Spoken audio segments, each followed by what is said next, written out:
Welcome to the Dave Champion Show. Gather the children, invite the neighbors over, bring in the dog, turn up the phone, and gather around the radio.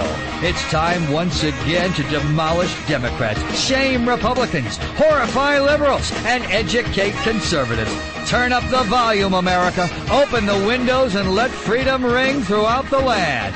And now, your personal champion of liberty, the paladin of patriotism, the warrior of wisdom, the Neo of the American Matrix, and your host, Dave Champion. Well, thank you, my friends. An honor and a privilege and a joy to be back with you here today. Well, we will see how this show goes.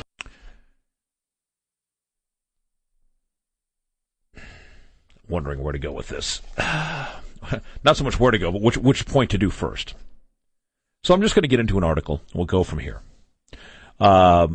This article was posted, I believe, by the California Open Carry Association. It says, the Los Angeles District Attorney's Office agreed to drop all charges against open carrier Ryan Burbridge and is currently considering whether it will oppose a petition for a finding of factual innocence to clear Burbridge's record.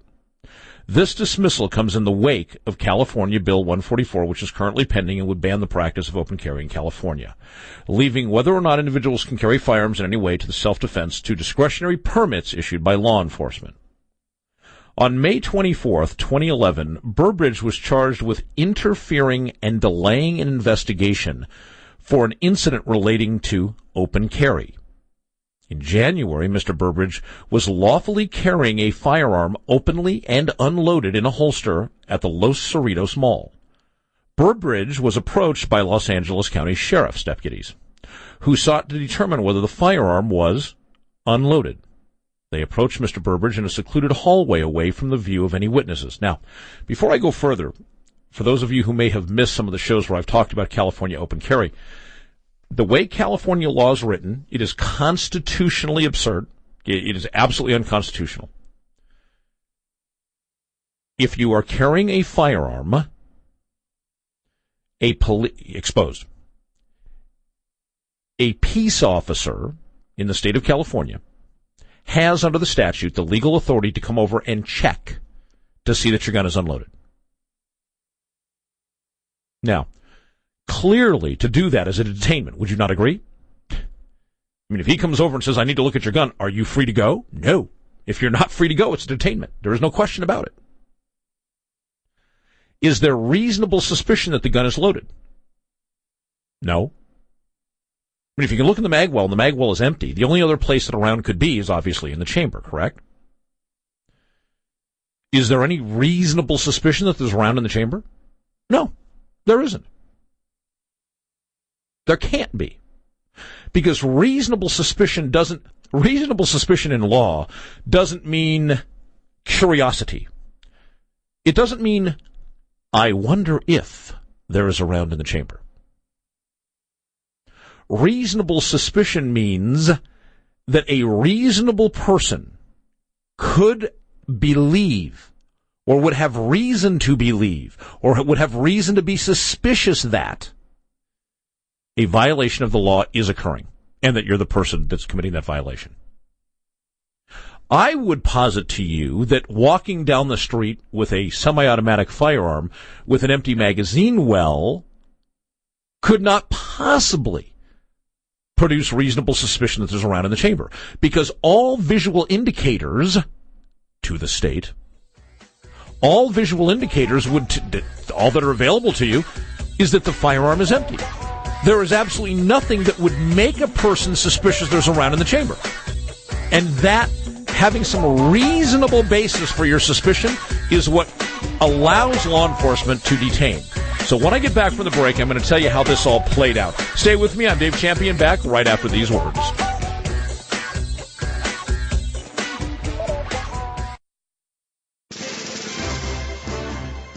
Hello, my name is Dave Champion, author of Income Tax: Shattering the Myths. After nearly 2 decades of research, I can tell you that the vast majority of Americans are not subject to the income tax. But most people feel trapped by it. The good news is you don't need to feel trapped anymore. Income Tax Shattering the Myths tells you the hidden truth about the income tax that the IRS doesn't want you to know, a truth they've successfully kept hidden for decades, until now. Equally important, Income Tax Shattering the Myths tells you the hidden truth in a way that Americans can understand. But instead of listening to what I have to say, let's listen to what readers have to say about Income Tax Shattering the Myths.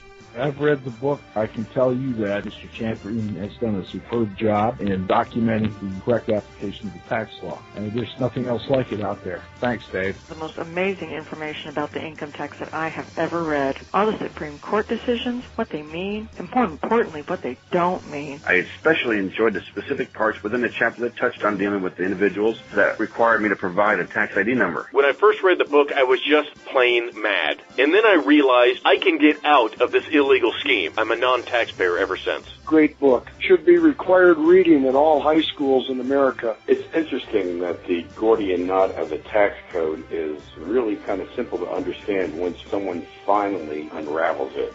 The truth will set you free.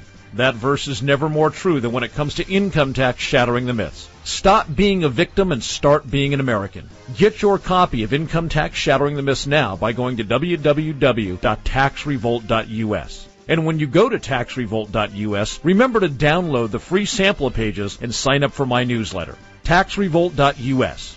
When you're tired of the government parasite using you and your family. Taxrevolt.us.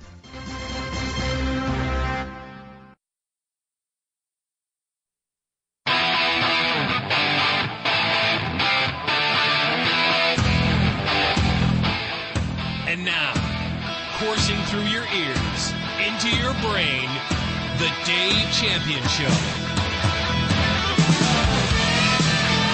All righty, we are back.